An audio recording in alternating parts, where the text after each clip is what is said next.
Hello, readers out there. Mrs. Ivester here, and I'm excited to share another chapter of the book that you all voted on that you want me to continue reading to you.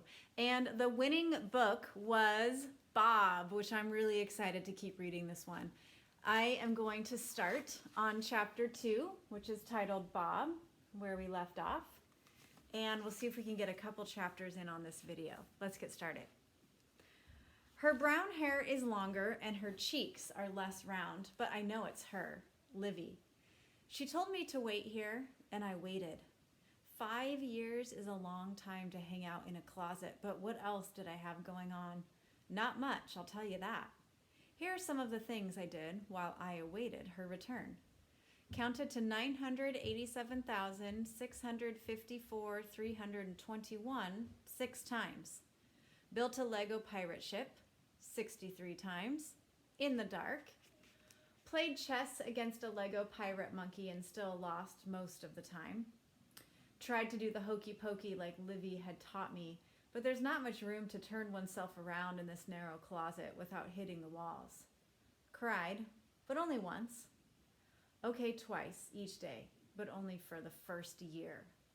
Meditated a few times after hearing Gran play a self-help tape on the benefits of calming the mind. This was actually not bad, even though my legs cramped up from sitting cross-legged. Took a lot of naps, some lasting a few weeks at a time. Thought of all the reasons that might explain why Livy didn't come back for me. One would be she was abducted by aliens. But I'm not convinced aliens exist. Zombies, yes. Other monsters, probably, but aliens, not sure. Her family won the Saturday Lotto and went on the world's longest tour. If so, she could have stopped here to pick me up. I am small enough to fit in an overhead bin, and I do enjoy a nice salty peanut snack. She discovered an ancient mummy in Egypt and got too busy giving interviews. But I think I would have heard Gran Nicholas talk about this on the phone. Gran is a loud talker, and I have excellent hearing. She got scared, but Livy is the bravest person I've ever met. She just didn't like me anymore. This is the one that led to the crying. But now she stands before me, and she looks so sorry and surprised that it's hard to be mad at her. I am, but less. You are all grown up, I say, letting the hand holding the Lego pirate swing back behind my back. She flips her hair over one shoulder. Almost 11. You're a lot taller and your face is not as mushy. She reaches out a hand toward me but then lets it fall back. I'm so sorry. You told me to wait for you in the closet. You said you'd be right back. She tilts her head at me, just like she used to do before when she was trying to puzzle something out. Did I really say I'd be right back? I consider this. Well, you did say you'd see me soon. 5 years isn't soon. It isn't even soon-ish. Livy looks at her feet. I can't remember anything, honestly. Here's a picture.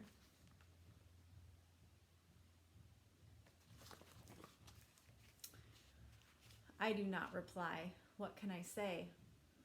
All I did for 5 years was remember, and all she did was forget. I narrow my eyes at her. This is not easy because I don't actually have eyelids. I focus on looking skeptical and non-pulsed. I know words like skeptical and non-pulsed and a whole lot more because for 26 minutes each afternoon, a shaft of sunlight shines through the doorframe of the closet, and I read the dictionary. If I'd known about the light, I'd have gotten further than the T's. She takes in my firm stance and my disapproving expression and my toes tapping on the carpet. I'm laying on the guilt trip pretty heavy. Then she rolls her eyes and puts her hands on her hips. I was 5. We hold each other's gazes until I sigh. She's right, of course. How can I blame her? She was this tiny slip of a girl, barely old enough to write her own name and tie her own shoes. I was 10 at the time, for the record. I am still 10. I've always been 10 as far as I know. Still, Livy was the kind of 5-year-old who could get things done. Wasn't it Livy who found me and saved me? Wasn't it Livy who made me the chicken suit and taught me to walk in it? Wasn't it Livy who promised she'd help me find my way home? 5 years is a long time to wait, but if she could do all that when she was so little, she must be able to do much more now. Maybe this time she'll find my answers. Maybe this time she will get me home. And we're on to chapter 3, which is called Livy. The zombie must have decided to forgive me because it is smiling at me now. But it's a smile like when you've decided to smile, not the kind of smile that just happens on its own. This is what a smiling zombie looks like. Short, green skin, not grass green, more like the inside of an avocado green. No hair, unless you count the one long eyebrow and patchy fuzz growing on the top of his head. Pretty skinny. I can see one knobby knee sticking out of the chicken suit where a seam has come undone. Big melted chocolate brown eyes. No eyelids. Smooth skin, at least the parts I can see. A nose. White teeth. And number 10, lips turned up at the ends. Like I said, it was a potentially fake smile. Is that a chicken suit? I ask. It doesn't actually make him look anything like a chicken. In fact, don't ask me how I even know it's a chicken suit. He sniffs. Of course! It's the chicken suit, the one you made for me. He reaches behind his neck and yanks the hood up. It's just some orangey cloth with glued on feathers and an oversized red felt chicken comb stuck on the top of the hood. It looks like a little kid cut it out with bad scissors and glued it there. I point at him.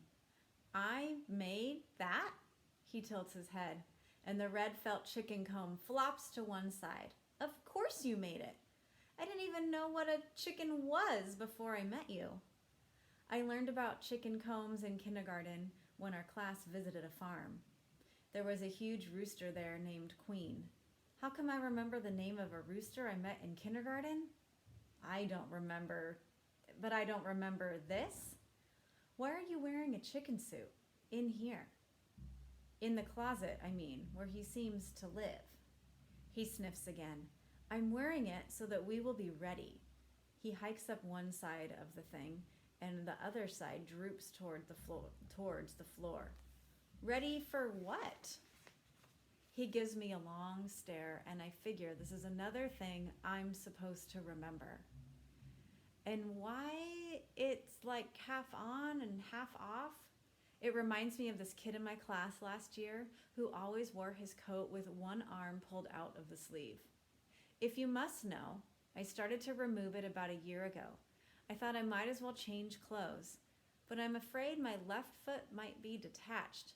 There was an unfortunate incident involving a dictionary. You were attacked by a dictionary? I didn't say that. It was more of a tipping over. He glares at the dictionary, then strokes it like a pet rabbit or something. Zombie parts detach very easily, you know. If I take the rest of the chicken suit off, the foot might peel right off with it. I eye him carefully. What's your name? I ask. The zombie drops something on the floor. I look down at his feet and I see the Lego pirate. The pirate's hat has fallen off and his little arms are stretched out toward it like he's trying to get it back. When I look up, the zombie has that mad look on his face again. You don't remember my name? He asks. Then I realize he isn't mad. His feelings are hurt. This is how a zombie looks when his feelings are hurt. Pretty much the same as before, except one eyebrow goes up and both sides of the mouth go down. I'm sure I'll remember it, I say quickly, but if you tell me now, I'll know it sooner. I don't think I will, the zombie says. I think I'll let you remember it, since you're so great at remembering things. Olivia, it's Mom, calling from downstairs. Lunchtime. That's me, I tell the zombie. I'm Olivia. People call me Livy. He rolls his eyes. I know your name. Then he uses one foot to nudge the pirate towards his ship. He does the same thing with the pirate's black hat. The small pieces are really easy to lose, he mumbles. Olivia, Mom calls again. Her voice is closer this time. I have to go eat, I say, but I'll be back. I pull the light cord and close the closet door. I've heard that before, he mutters from the other side. Gran has made ham and cheese sandwiches with pickles. Mom must have told her that that's my second favorite lunch after tacos. She pours us glasses of milk. To rain, Gran says, raising her glass. Mom glances at me and then raises her glass. To rain, she says. Then they look at me, so I say it too. Beth Ann can't even hold a glass. She just points at Gran's nose. She likes pointing at people's noses. It hasn't rained in Gran's town for a long, long time, which is bad. It's called a drought. It's bad for the plants, bad for the animals, and bad for the people who live around here. Mom says the drought is why Gran doesn't have horses anymore. She couldn't feed them because her grass had stopped growing. She has to share water with her neighbors, and she only gets a little bit. Mom says she'll show me how to brush my teeth in a special way so I don't waste any. Livy, Gran says, when your mom leaves and it's just the two of us, I thought maybe you and I could make a cake. She shows me a fat cookbook called Women's Weekly Children's Birthday Cookbook. Livy, this is the best cookbook on the planet, Mom says. Cake sounds good, but I have a zombie waiting for me upstairs, and I don't really want to think about Mom leaving. And so I say, sounds great. Lunch is pretty quick because Beth Ann gets right down to what Dad calls her job, which is crying. Yes, crying is her job, and she's really good at it. No one even bothers to try to talk when she cries because she's so loud. Gran rubs Beth Ann's back while we put our heads down and eat. I finish my sandwich, my pickle, and my mom's pickle. I shout over the crying and say, I'm going upstairs to read in the canopy bed, and Mom shouts back, great idea! And she says she'll help me find a book. I talk really loudly in the upstairs hall so that the zombie will know I'm not alone. When we walk into my room, the closet door is closed and there's no sign of him. Mom puts her hand on my shoulder and leads me to the bookshelf against the far wall. These were all mine, she says. I tilt my head and read a few titles. Alice in Wonderland, which of course I've heard of, and Snugglepot and Cuddle Pie, which I haven't. Mom picks out a book with a strange cover. One half of a girl smiling and one half of a knight wearing black armor, lined up so that they look like two sides of one person. Half magic, she says. I loved this when I was your age. Just think, Olivia, when you were here before, you couldn't even read. Time goes so quickly. I lie on the bed and pretend to love Mom's book right away, even though it usually takes me a little while to love a book. She gives me a quick hug and goes back downstairs where Beth Ann is still crying. I run to the closet. The zombie is hovering over the pirate ship again, this time with the Lego monkey in his hand. He drops the monkey and puts his hand over his ears. And that's the end of our reading today. I hope that you enjoyed a little bit more of Bob. I'm excited to continue reading this with you. As we are nearing the end of our school year, I still will be posting one more video of a little bit more of this book. And I want to remind all of you that you can find all of this book and all of the OBOB books on the Multnomah County Library's website, and they're all available in e-format, which is perfect for this time at home. All right, until next time, we'll continue reading a little bit more of Bob. See you then.